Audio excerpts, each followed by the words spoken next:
Que Dios les bendiga, hermanos, qué bueno verles, qué bueno poder compartir con ustedes esta mañana. Y pensando en esta mañana, fíjense que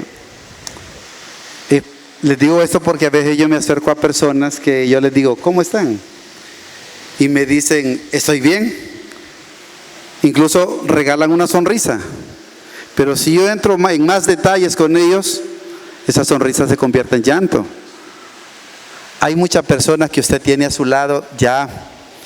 Yo sé que saludaron, pero ¿qué tal si a la persona que tiene a su derecha y a su izquierda, usted le da un apretón de manos, le da un saludo y le dice, ten paz?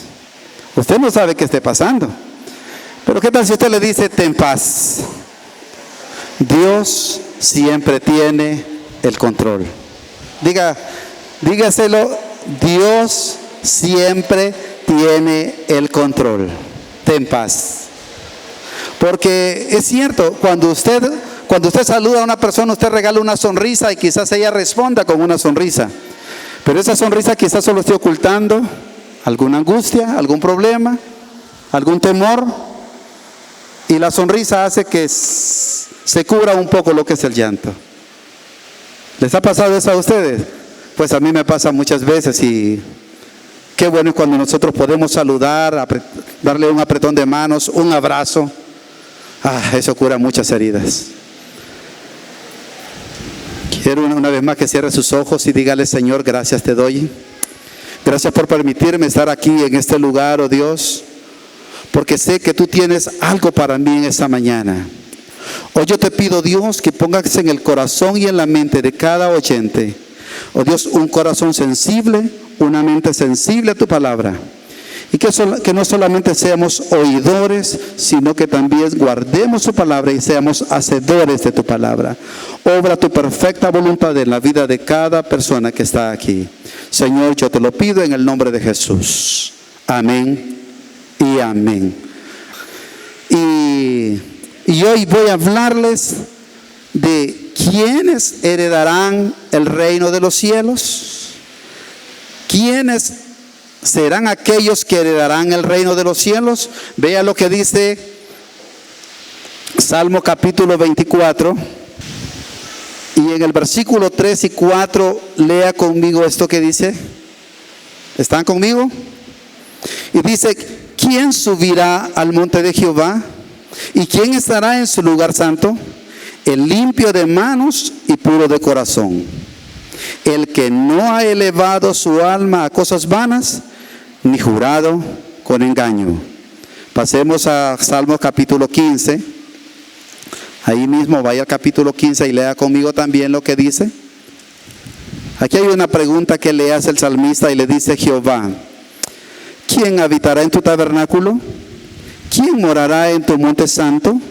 El que anda en integridad y hace justicia y habla verdad en su corazón, el que no calumnia con su lengua ni hace mal a su prójimo, ni admite reproche alguno contra su vecino, aquel cuyos ojos el vil es menospreciado, pero honra a los que temen a Jehová, el que aún jurando en engaño suyo no por eso cambia, quien su dinero no dio a usura, ni contra el inocente admitió cohecho.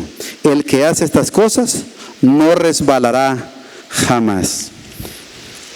Yo quiero decirles que después de leer esto, me llama la atención lo que dice de que quienes heredarán el reino de los cielos.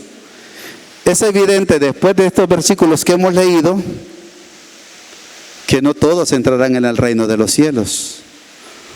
Ojalá los que estamos aquí como iglesia, todos podamos decir presente cuando sea, ¿verdad? Cuando sea leída nuestra historia. Pero vaya a lo que dice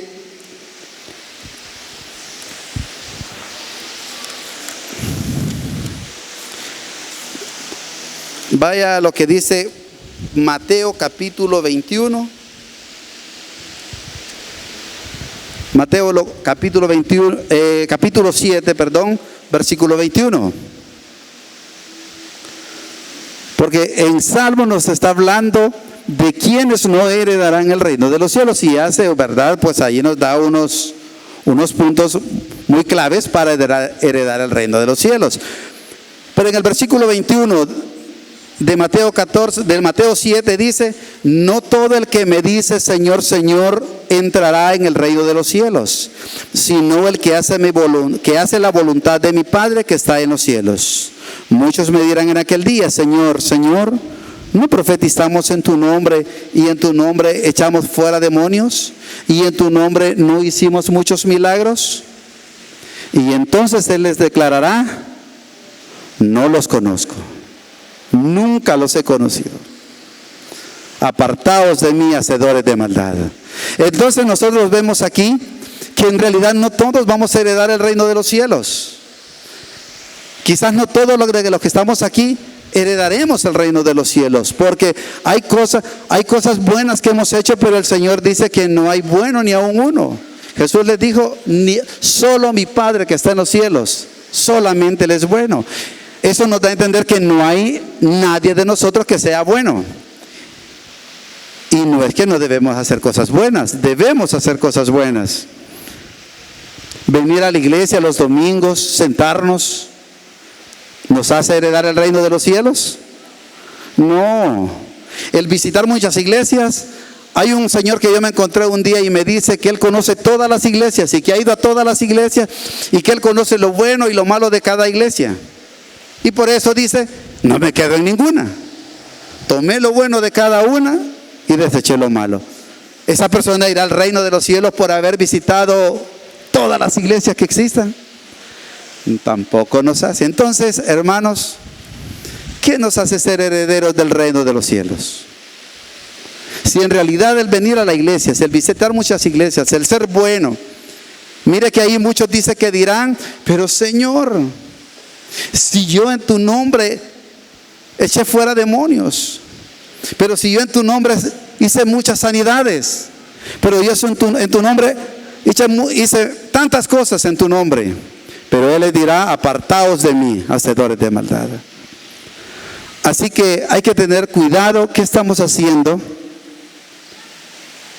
¿O qué estamos haciendo para descuidar el reino de los cielos? ¿Y qué cosas debemos hacer para mantenernos dentro del reino y con la vista al frente hacia el reino de Dios? Así que, ¿quiénes entonces heredarán el reino de los cielos? Quiero hablarle por lo menos de algunos principios o requisitos que debemos conocer para heredar el reino de los cielos y entrar en él. Y la primera es que dice que lo que debemos hacer es, primeramente, van a entrar al cielo todos aquellos que se despojan del reino de las tinieblas y se convierten al reino de la luz. Despojarnos del reino de las tinieblas, despojarnos del viejo hombre que está viciado y volvernos al reino de la luz, al reino de Dios. Entonces, en Efesios 4, 22 a 32 dice: en cuanto a la pasada manera de vivir. Vayamos al libro de Efesios. Quiero que lo leamos porque quiero ver unas cosas interesantes que encontré en este capítulo. Y miren lo que dice Efesios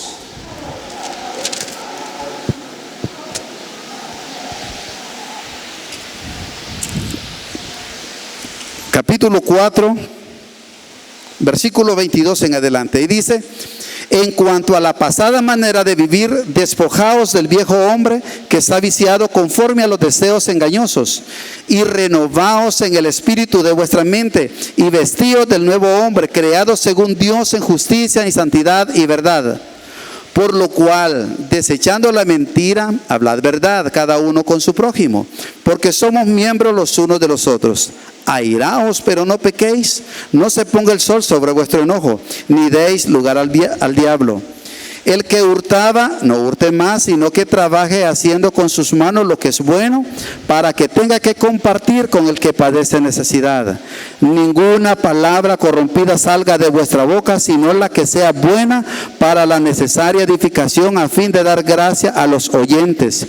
Y no contristéis al Espíritu Santo de Dios, con el cual fuisteis sellados para el día de la redención.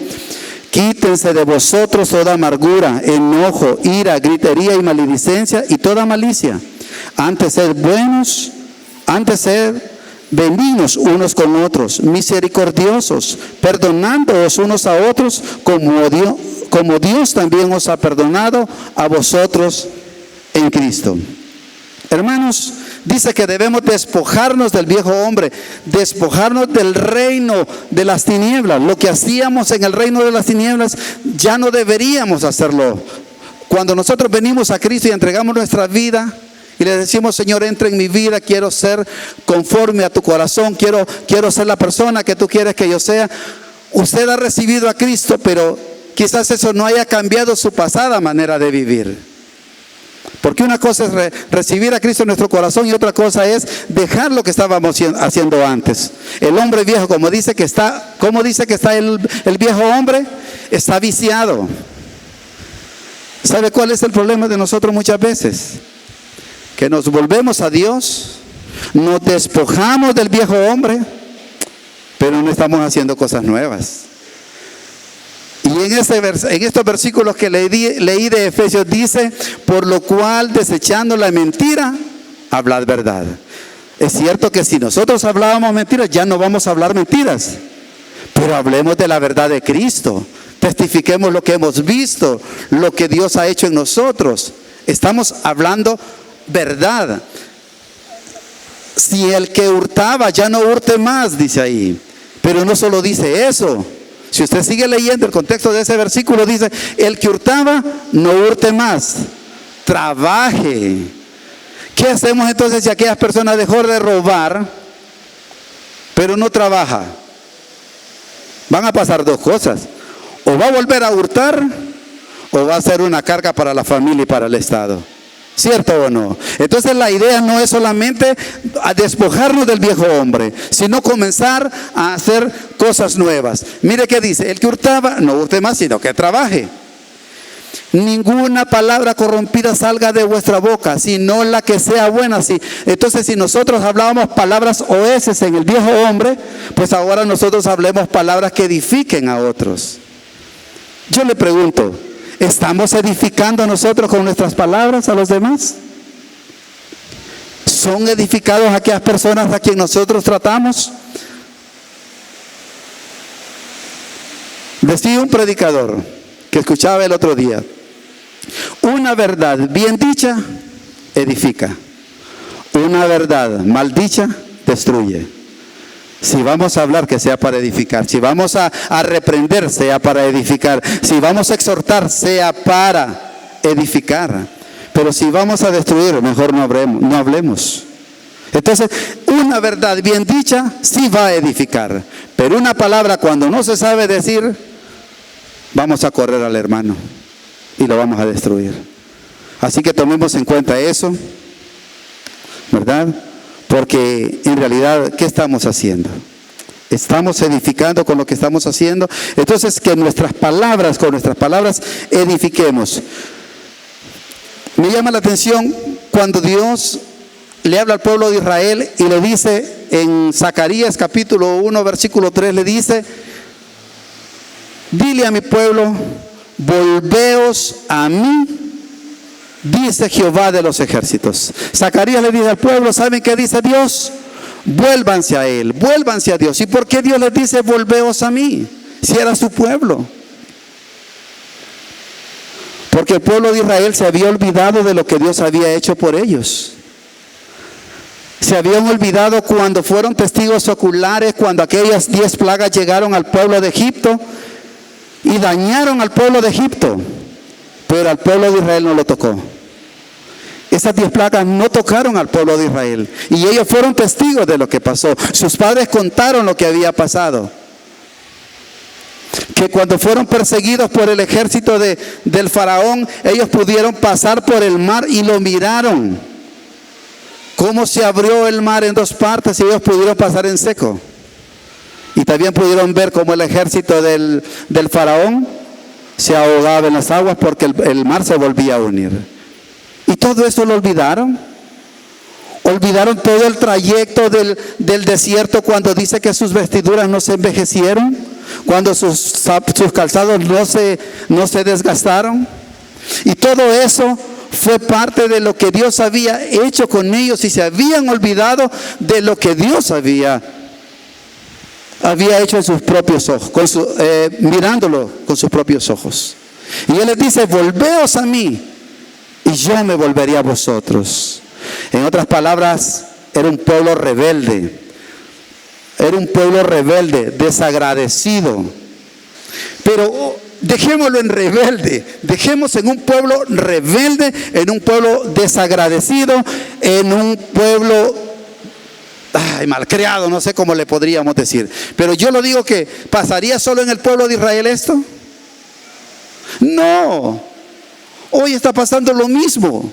Hoy está pasando lo mismo, lo que muchas veces aquí vemos cristianos rebeldes, desagradecidos, malcriados, que todo queremos que se haga a nuestra manera y como a nosotros nos gusta.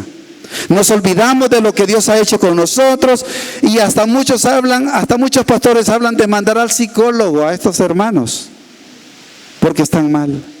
Fíjese que yo voy a la escuela de mis hijas. Y cuando yo voy a las reuniones de padres de familia, ¿cómo escucho muchos maestros poner quejas de sus hijos a sus padres? Y les dice: su hijo no hace caso, su hijo es un niño mal educado, con él tenemos problemas. Y dice el padre: sí, es que mi hijo es así, mire que ni nosotros lo podemos controlar en la casa, él se tira al piso si lo regañamos, mire que él hasta se pone morado cuando de la cólera, pero no podemos hacer nada nosotros, mire que él es el que manda en la casa. Yo le pregunto: ¿quién necesita ir al psicólogo ahí? El padre. Cuando leemos Proverbios 22, Proverbios 23, que dice sobre todo hablar de cómo debemos corregir a nuestros hijos. Fíjese que dice que la necedad está ligada al corazón del muchacho, pero que la vara de la corrección lo librará de ella. Hay necedad en ese niño. Lo que necesita ese niño es vara, es disciplina. Pero sus padres dicen: no, hasta hemos pensado en llevarlo al psicólogo, al psiquiatra, porque no hace caso. Disciplina al niño con vara, que no morirá, y lo librarás de la muerte. ¿Acaso no han leído esa parte? Mire, yo no sé, yo no conozco mucho de psicología, de psiquiatría, no sé nada de eso. Bueno, de hecho no sé nada de psicología. Pero yo digo, en mi casa paterna, cuando yo era un niño, ¿será que no había presupuesto para llevarme al psicólogo? Mis hijas me preguntan: vos tenías que haber ido al psicólogo. Y les digo yo creo que en mi casa nunca existió un presupuesto que dijera mi papá: este presupuesto es para llevar a Nelson al psicólogo. Como no había presupuesto, yo tenía psicólogo y psiquiatra en casa. Yo llegaba de la escuela y mi mamá, con una chancla al lado, me decía: Nelson, ¿cómo estuvo tu día? Y a veces hasta que yo no quería decir, tenía que decirlo, porque contame, ¿cómo te fue en la escuela? ¿Qué hiciste hoy? Nunca fui malcriado, nunca fui peleón, pero mi mamá me conocía que era hurgandío. ¿Cómo estuvo hoy? ¿Qué hiciste hoy? Mamá, hoy no hice nada. No, ¿qué hiciste hoy? Si llegaba golpeado, yo tenía la culpa. ¿Cómo era posible si muchas veces me golpeaban? Pero esa psicóloga era muy buena. Y mire, yo recuerdo que ella comenzaba a escucharme, porque al final yo tenía que decirle, y terminaba dándome una de chanclas que yo no lograba contarlas cuánto me daba, pero no me dolía. Pero como ella solamente era el psicólogo, a las 4 de la tarde que llegaba mi papá, que ya se convertía en el psiquiatra, ya no era psicólogo. Entonces mi mamá le pasaba el diagnóstico de su hijo, cómo había estado de su paciente, y mi papá decía, no me preguntaba a mí, le preguntaba a la psicóloga: ¿cómo estuvo Nelson hoy? Y a mi mamá le empezaba a decir todo, Y yo solo recuerdo que mi papá decía: vete a aquella esquina, que ya voy. Yo ya sabía que si me mandaba a aquella esquina tenía que hincarme y esperar que no iba a ser perdonado. Y cuando regresaba no con faja, no con vara. Él le llamaba a una cosa que tenía un chilío, que era como un azote.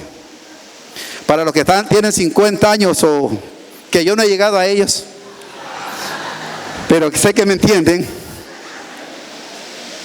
eso dolía.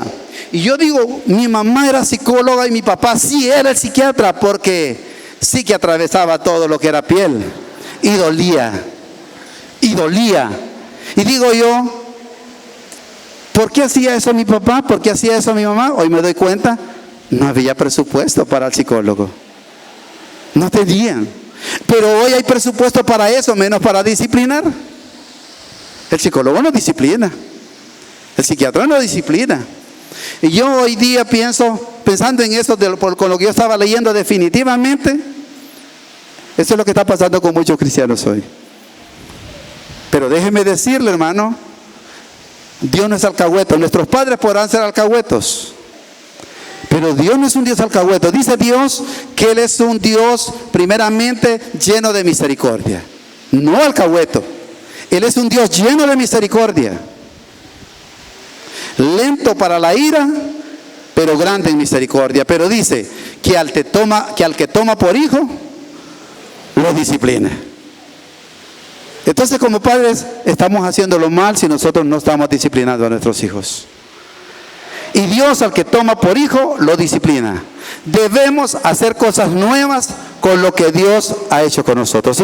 Si Dios nos ha sacado y hemos pasado del reino de las tinieblas al reino de la luz, no solamente tenemos que quedarnos en el reino de la luz, debemos de hacer cosas nuevas. Y cosas nuevas es buscar el reino de Dios y poner nuestra mirada siempre en lo que está allá arriba. Otro principio o otro requisito que debemos tener de conocer es que debemos de reconocer a Jesucristo como, número uno, como el único camino que nos lleva a conocer el reino de Dios. Reconocer a Jesucristo, porque ya pasamos del reino de las tinieblas al reino de luz, pero dentro del reino de luz hay un camino por el cual nosotros podemos llegar al final del reino, y eso es a conocer a Dios. El único camino es Jesucristo. Nada, ninguna otra cosa, ningún otro camino, no hay otro atajo, no hay otra carretera que nos lleve directamente al Padre, sino reconociendo que Jesucristo es el único camino que nos lleva hacia Dios. Jesús les dijo a sus discípulos: yo soy el camino, la verdad y la vida, y nadie viene al Padre sino por mí.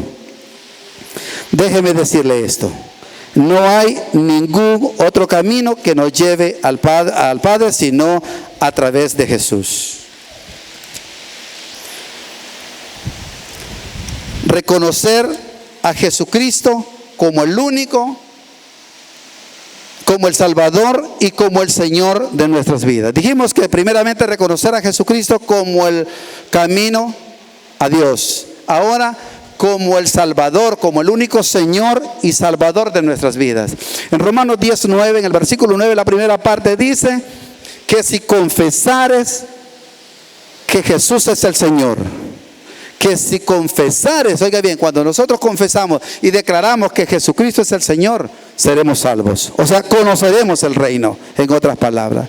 Cuando nosotros reconocemos que si confesamos con nuestra boca que Jesús es el Señor y que Dios le levantó de los muertos, serás salvo. Eso lo dice Romanos 10, 9 y 10. ¿Sabe qué? Nosotros hemos reconocido que Jesús es el camino. Hemos reconocido que Jesús es el Señor. Entonces, si reconocemos estas dos cosas, debemos de reconocer que Él es el Maestro y nosotros somos sus discípulos. Entonces, si nosotros somos discípulos, ¿qué estamos haciendo entonces para agradar al Señor? Ya miramos lo que Jesús ha hecho. ¿Y qué estamos haciendo nosotros? Hoy por lo menos hoy voy a aprovechar para lanzarles el reto entonces. ¿Cuántos de los que estamos aquí tenemos gavilla? ¿Cuántos tienen una gavilla? Ah, muchos. Pero también hay muchos que no tienen gavilla. Mi esposa y yo estamos encargados de monitorear las gavillas y no se imagina qué bendición es ir a visitar esas gavillas, tener ese tiempo con ellos. Pero también quiero lanzarles el reto a aquellos que no tienen, que no han abierto sus puertas para que el reino de Dios entre en sus casas. Cuando el reino de Dios entre en sus casas, en sus familias, va a ser fácil conocer el reino de Dios para que nosotros podamos entrar a Él. Entonces hay muchas personas aquí que todavía no han abierto esas casas para tener un tipo de reunión como ser las Gavillas. Porque también necesitamos segadores que digan, hermano Nelson, hermano Nora, aquí estoy. Yo quiero ser un segador. Y cuando yo leo el libro de los Hechos, yo veo que dice que muchos abrían las puertas de sus casas para tener reuniones. Y esas casas eran bendecidas. ¿Usted no quiere que sea bendecida su casa? Si hemos visto lo que hizo el Señor, si hemos visto lo que hicieron los apóstoles, los discípulos de Él, sigamos nosotros esas pisadas entonces. Como discípulos debemos de hacer lo que vemos hacer a nuestro Señor. Amén. Entonces, hagamos un poquito de tiempo y preguntémonos, ¿qué estoy haciendo para seguir las pisadas del Maestro? Si yo le he reconocido como Maestro, ¿qué estoy haciendo yo como discípulo? Amén. Entonces debemos de permanecer en Él, a Él como Maestro, permanecer en amor, en sus mandamientos. Lo que yo les decía al inicio, debemos de permanecer en amor, amarnos los unos a los otros. Si nos amamos, reconocemos a Jesús como amor en nuestras vidas, como Él nos dio amor. Y dice que si nosotros le amamos, es porque Él nos amó primero. Amén. Entonces, ¿y qué tal si lo hacemos como amigo? ¿Cómo se porta usted con su amigo? Usted va a su amigo y le cuenta cosas que no le contaría ni a sus hermanos, no le contaría ni a sus padres, quizás no le contaría ni a su esposa, sí le cuento. Pero ¿qué tal cuando usted va donde un amigo y usted dice, este es mi amigo? Yo le voy a contar, decía Jesús a los discípulos, vosotros sois mis amigos si haced lo que yo os mando. Y a vosotros ya no llamaré siervos, porque el siervo no conoce lo que habla su Señor, pero ustedes son mis amigos. Y mire, cuando nosotros reconocemos a Jesucristo como amigo, usted va y le cuenta todo lo que usted le dice cosas que jamás le había dicho a nadie, y le dice, Señor, sabes lo que he hecho, sabes que te he fallado, y sabes qué, esto me pasó ayer, esto me pasó hoy, ¿qué dices?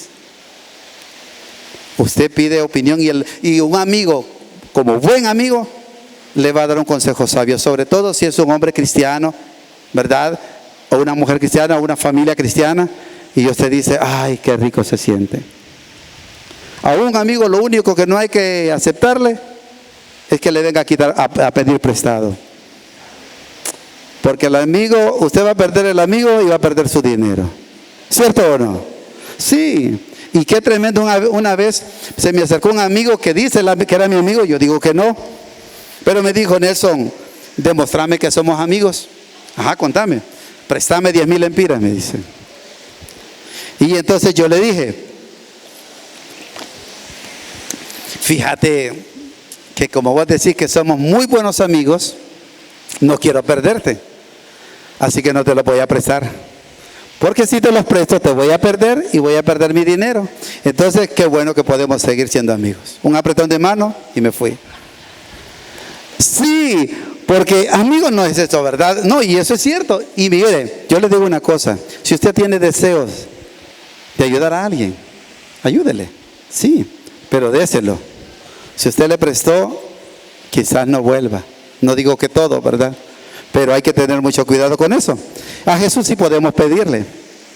Y le decimos, Señor, ¿sabes de lo que estoy necesitado? Tú sabes que lo necesito, así que dame para dar a otros.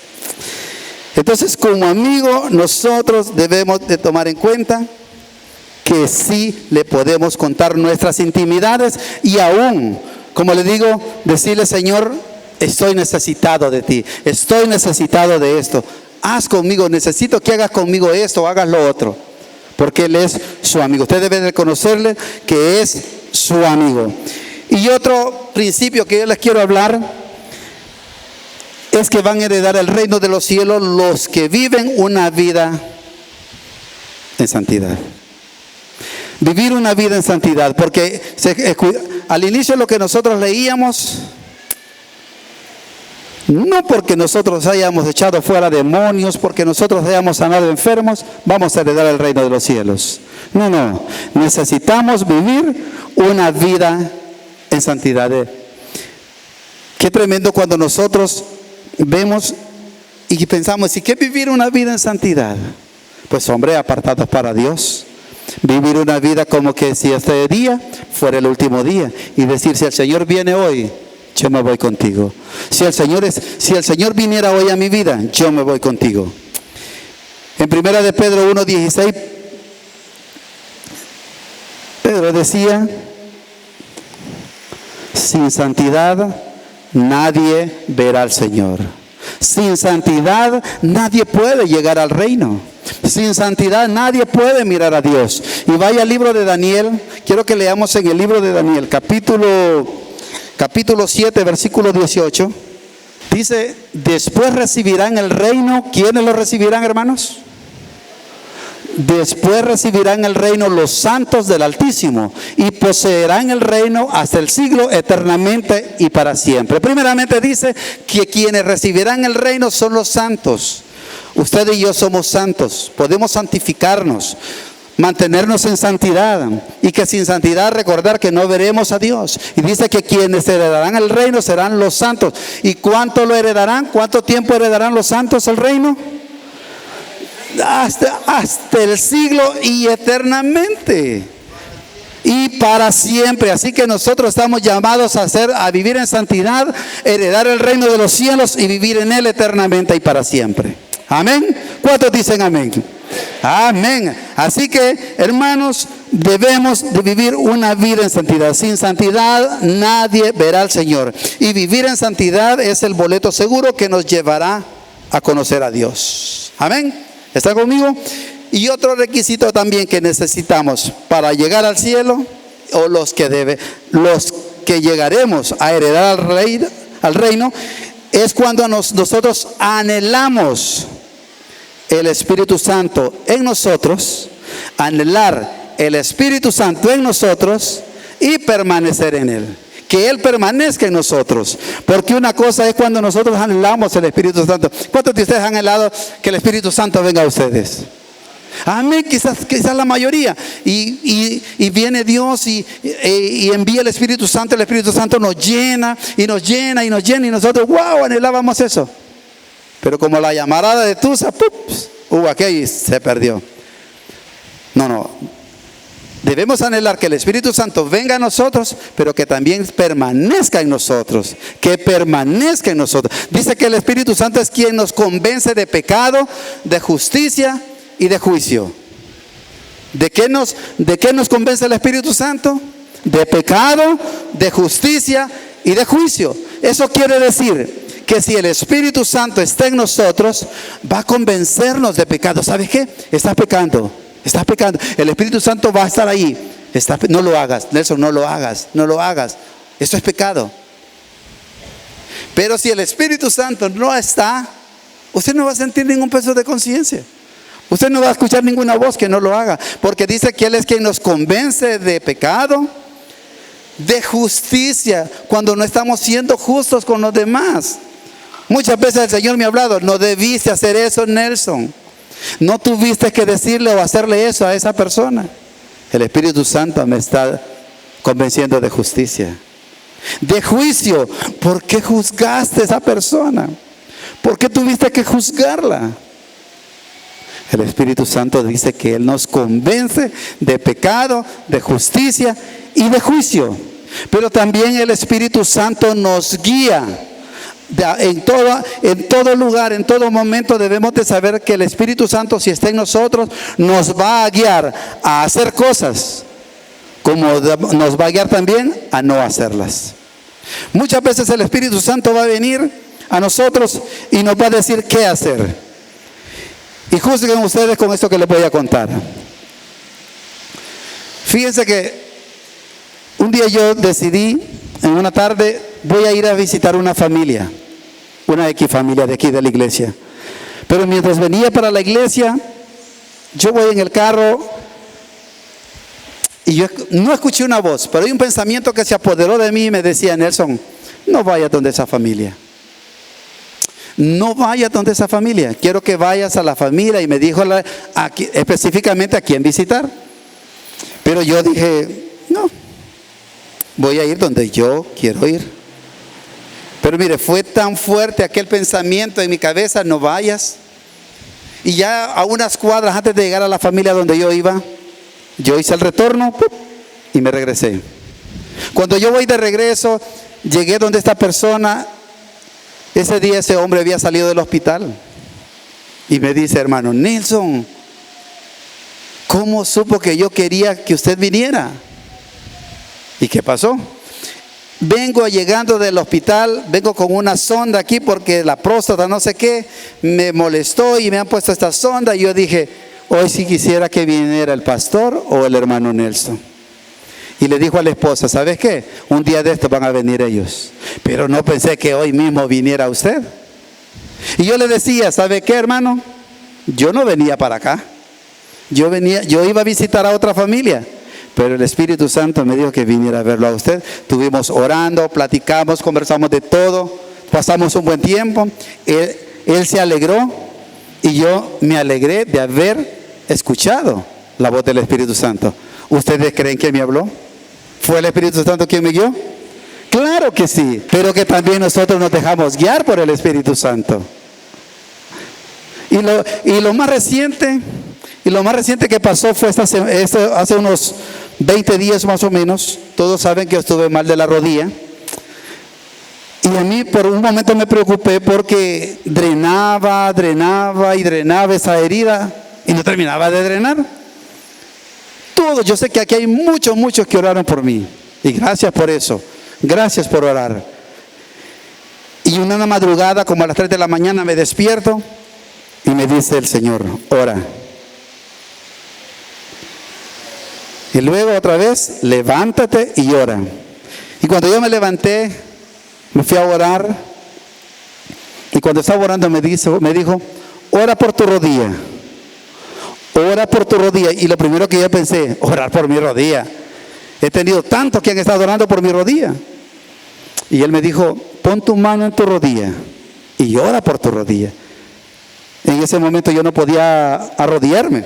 Entonces me puse la mano en mi rodilla y comencé a orar. Señor, gracias por tu sanidad, porque sé que hoy estás haciendo tu perfecta voluntad en mí.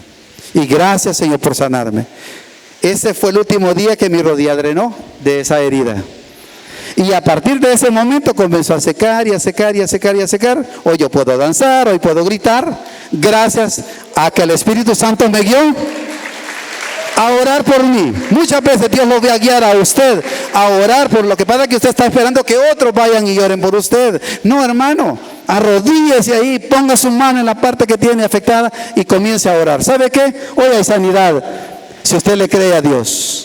Y yo quiero que usted ponga su mano en la parte que se ha sentido afectada y declare sanidad para usted. Declare sanidad para usted. Porque el problema es cierto. ¿Cuántas personas estaban orando por mí? Wow, hasta el pastor, la pastora oró y no se sanó. ¿Qué pasó? Yo era el problema, no eran ellos. Y el Señor me dice, levántate y ora. Y pon tu mano en tu rodilla y serás sano. Oye, anhelar el Espíritu Santo y mantenernos llenos del Espíritu Santo. Y con esto termino. La otra cosa, o el otro requisito que necesitamos para que nosotros podamos ver la manifestación de Dios en nosotros e ir directamente al reino, es eso: anhelar el reino de Dios y las cosas que están en el reino. Estamos anhelando el reino de Dios, pero también conocemos algunas cosas de lo que hay en el reino. Yo quiero decirle que Dios tiene cosas grandes para usted y tiene cosas grandes para mí. Seamos parte del reino. Seamos parte del reino. Trabajemos para el reino. Vivamos para el reino. Gastémonos para el reino. Pero seamos diferentes y hagamos la diferencia para los demás.